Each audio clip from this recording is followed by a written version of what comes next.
Man United 3, FC Porto 3, and Manchester United have basically just stolen a point in the last minute against FC Porto at the Dragao Stadium. And to be honest, I'll take it.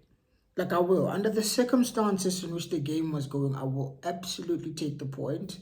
I mean, what's there to say about this team, man? First 20 minutes, we came out looking sharp, looking good, playing well, controlling the ball, creating chances. Actually, and we actually took our chances today for a change. We scored 2 goals in the first 20 minutes. First goal scored by Rashford. Diogo Costa should save it, obviously. It's like a tame shot from Rashford, but Costa somehow lets it go past him. It's 1-0 United. Second time again. And Rashford's attacking the FC Porto fullback. Again, he couldn't live with him. Goes past him. Puts a nice through ball for Rasmus Højlund. And he scores. Again, Diogo Costa should save it. I mean, as someone who rates Diogo Costa quite highly, today he had an absolute stinker, I'll be honest. I'm not someone who does agendas or refuses to praise a player even if they do well just because I don't rate them. If a player does well, I'll praise them. If they do nonsense, I'll call them out. So for me tonight, Diogo Costa was our best player. Our man of the match was literally Diogo Costa. I can't lie. The 2 goals he conceded were absolutely criminal. But hey, as a United fan, I can't complain. But anyways, in typical United fashion, we're 2-0 up, we're cruising, we're playing well, and we just let them in. I mean, that side, that left-hand side of Man United, right, defensively was absolutely shocking.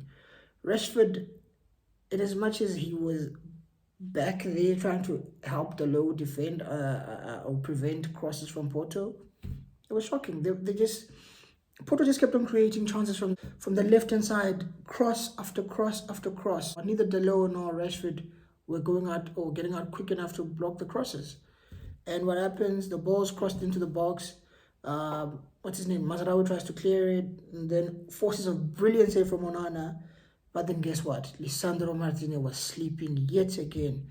I mean, how many times have I said this so far this season? Lisandro Martinez is looking off the pace. He's looking scary, man. He doesn't look like the same Licha we know, the strong, solid, defensive centre back. But I mean, the goal is scored again because he's sleeping, and the guy basically, after Onana makes that good save, the guys at Pepe, whoever it was for Porto, runs in quickly while Lisandro's still sleeping, and he goes, heads into the back of the net, makes it 2-1 Porto.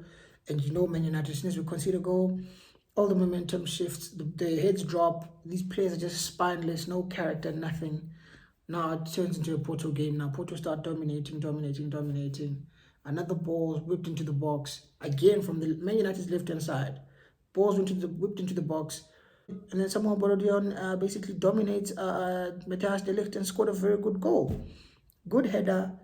I think he was just too strong for them. He's a big unit. He's strong. For someone they signed for 15 million pounds. Apparently, Atletico Madrid had a 100 million pound release clause for him.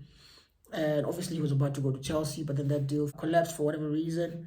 And he's ended up going to Porto for 15 million. It looks like a bargain. It looks like such a good striker. It looks like he's got good potential. How old is he? 20 years old? I wish I had someone like him in my team, Someone who's physical, actually knows how to put the ball in the back of the net. And he's actually a handful. And it looks like he's got a bit of pace about him, And it looks like he actually knows how to score. But yeah, he makes it 2-2. And then obviously we go into halftime, and I'm thinking, okay, talk to them tonight, try and motivate them. Guess what happens? We come out at halftime. In the first 5-6 minutes, Porto make it 3-2. And I'm just there asking myself, what exactly does Eric Ten Hag tell these guys during halftime? Like what happens in that dressing room? Does he come out? Do they come? They just go in there? They just chill? They just drink their water? It's like a water break. What's going on? Is he saying anything to them? Like, is he actually saying anything to these players? Because it's shocking. How many times have we said this? As soon as we come from halftime, we concede a goal 2 minutes into the game, 3 minutes into the game, 5 minutes. It's unacceptable. Ten Hag has to do better. I know the players are rubbish, but again, he signed these players. He signed the players that are playing today. They're his players. So if they're rubbish, it's on him. The tactics are all wrong. Second half, we did fuck all. I don't remember us doing anything impressive in the second half. Garnacho came on for Rashford at halftime. I don't know. Is he injured or something? I don't know. But for whatever reason that is, he brought on Garnacho, and if I'm being honest, I didn't see really much from Garnacho. I thought he was bang. He was quite wasteful. He doesn't look up, just head down, run straight into the defenders, and it's a bit frustrating. But look, it is what it is.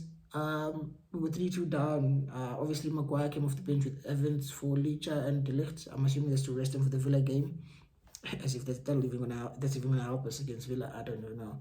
But basically, Maguire scores a late equalizer, makes it 3-3, and basically saves Ten Hag. I don't think it would have been sacked tonight. I don't think so. I believe Ineos, and as much as I and many other Man United fans want Ten Hag gone, I think Ineos made the decision to say they're going to give Ten Hag the last two games, being Porto and Villa. Then they'll reassess from there. So, based on what they've seen, tonight was not great. It was absolutely shocking. The first 20 minutes, brilliant. We played very well. But the remainder 70 minutes were absolutely shambolic. Pathetic football from United yet again.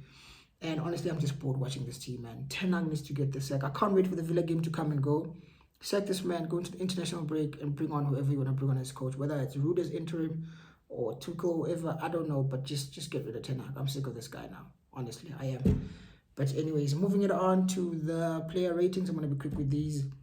It's nothing great, really. Andre Onana made a few good, decent, made a few, maybe 3 or 4 very good saves.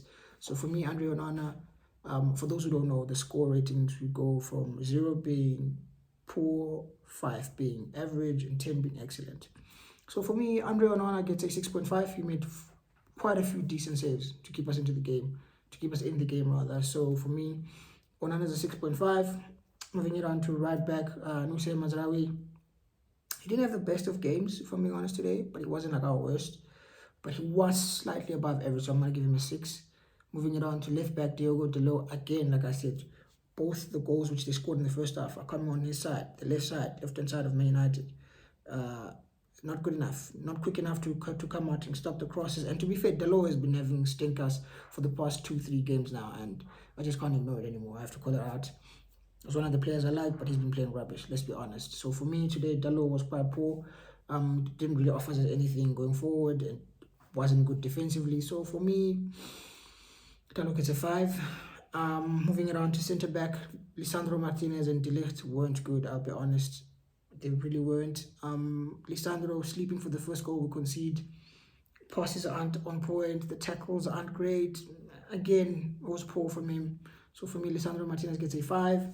Moving it on to De Ligt, both the goals in which Omar scores for Porto, he basically beats. The first one he out-jumps him, and then the second one he basically outsmarts him with his movement in the box and he scored. So that was quite impressive from Omar. But De Ligt didn't have the best of games today, if I'm being honest. So I'm going to give De Ligt, but he was better than Lisandro Martinez. He said we're up against a really tough player. So for me, De Ligt gets a 5.5. Moving it on to the midfield. Who was in midfield? We had Casemiro. I didn't see anything too much wrong from him. I mean, the midfield was getting bypassed, but it wasn't like individual errors from Casemiro or anything like that. So for me, he was just, again, above average. So I'm going to give him about, a 5.5. Moving it on to Eriksen, same.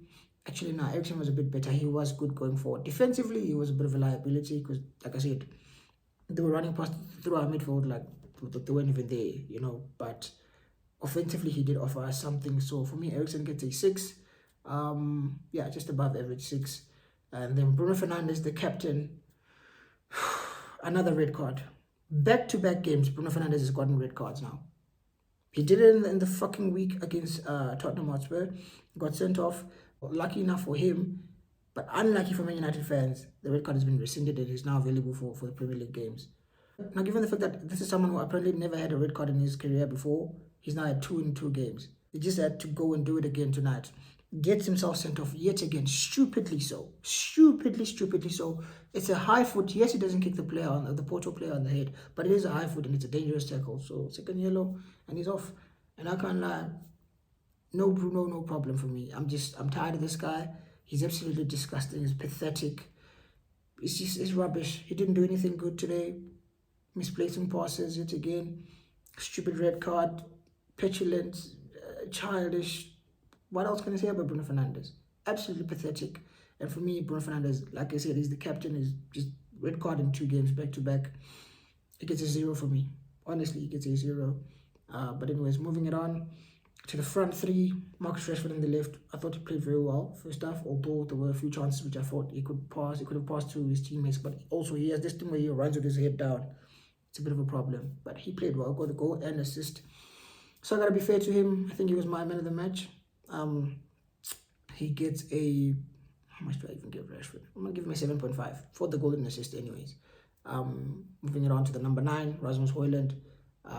I thought he was very quiet first 20 minutes. He barely touched the ball.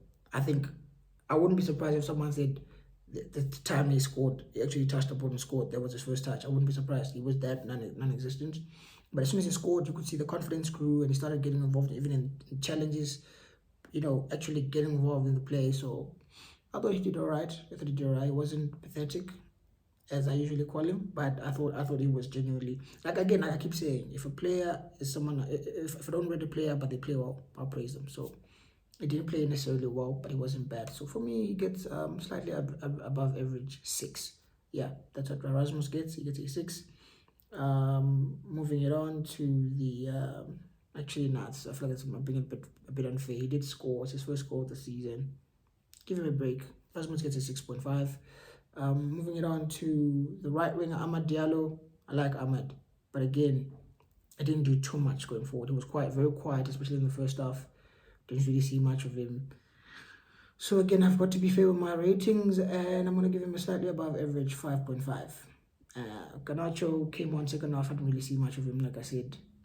No point rating him. Do I need to rate him? I don't know. I'm just going to give him a 5. He came on, didn't do much. Who else? Maguire came off the bench. I'll rate him because he came on and got the equalizer. He gets a 7.5 as well, I guess, same as Rashford, for saving us a point basically away at Porto. And yeah, Erik ten Hag, what does he get for the fact that for the second or third game in a row we've come out from halftime and conceded within the first 5 minutes? That's unforgivable. And the diabolical football we played in that second half was absolutely disgusting. And again, that's down to him as the manager. At least for me, that's how I see it. So for me, Erik ten Hag gets a 2 as a manager. And yeah, man, basically, what else can I say? United are shocking. We're absolutely shocking. We're so bad. And the sooner we get rid of ten Hag, the better things will be, honestly. And I just can't wait for that to happen. But yeah, anyways, those are my thoughts. Let me know what you thought in the comment section below. And if you haven't already, please like the video, share the video, subscribe to the channel, and I will see you guys soon. Peace.